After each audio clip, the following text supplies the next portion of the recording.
کنارے کے ساحل سمندر پر فیری کشتی کھڑی تھی جو کہ لوگوں کو بٹھا کر اسٹیچو آف لبرٹی تک پہنچاتی تھی، مگر فیری میں سوار ہونے کے لیے ٹکٹ لینی پڑتی تھی۔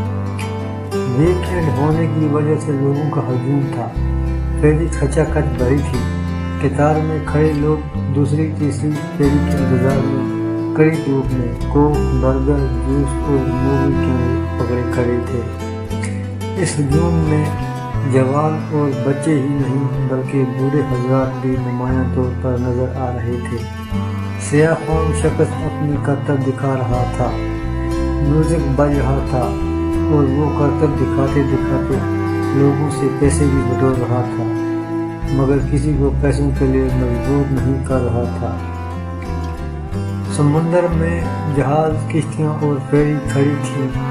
دور سے اسٹیچو آف لبرٹی اور سمندر کے اس پار کی عمارتیں نظر آ رہی تھیں۔ لوگوں کے قطار کے سامنے ریڈیو پر اسٹیچو آف لبرٹی اور امریکہ کے مختلف مقامات کی تصویریں دکھ رہی تھیں۔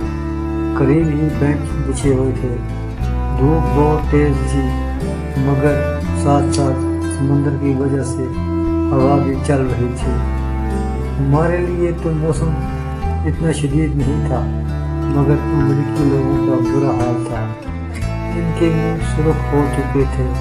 ایسا موسم تھا جیسا ہمارے ملک میں اپریل میں ہوتا ہے۔ میں سوچ رہی تھی کہ اگر یہ لوگ ہمارے ملک میں جون جولائی میں آ جائیں تو ان کا کیا حال ہوگا۔ میں لوگوں کے ہجوم سے تھوڑا ہٹ کر بینچ پر آ بیٹھی تھی کہ میری نگاہ دوسری جانب اٹھ گئی۔ ایک بوڑھا آدمی صاف ستھری پینٹ، شرٹ اور ٹائی پہنے میوزک کے ساتھ ناچ رہا تھا۔ وہ اتنا ضعیف تھا کہ مشکل سے ہی اپنا پاؤں اٹھا پاتا۔ قریب جا کر پتہ چلا کہ وہ ایک بھکاری ہے۔ ایک ڈبہ اس کے سامنے رکھا تھا۔ لوگ فیری کی ٹکٹ لینے جب گزرتے تو کچھ پیسے اس ڈبے میں ڈال دیتے۔ بھیک مانگنے کے لیے وہ انتھک محنت کر رہا تھا، مگر کسی سے سوال نہیں کر رہا تھا۔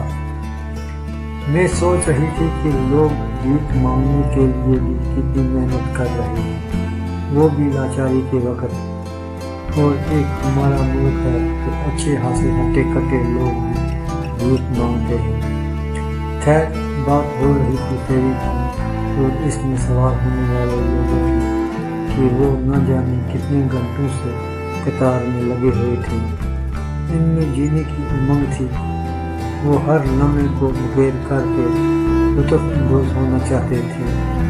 وہ صرف آج کا سوچتے تھے، برسوں کا نہیں۔ مستقبل سے بے نیاز لوگ تھے۔ میں یہی سوچتی ہوئی وہاں سے چلی آئی کہ جو اچھے اصول انہوں نے زندگی میں اپنائے ہیں وہ ہمیں بھی اختیار کرنے چاہیے، اور جس کا ہمیں حکم بھی ہے، تاکہ ہمارا معاشرہ بھی بہتری اور ترقی کی طرف گامزن ہو سکے۔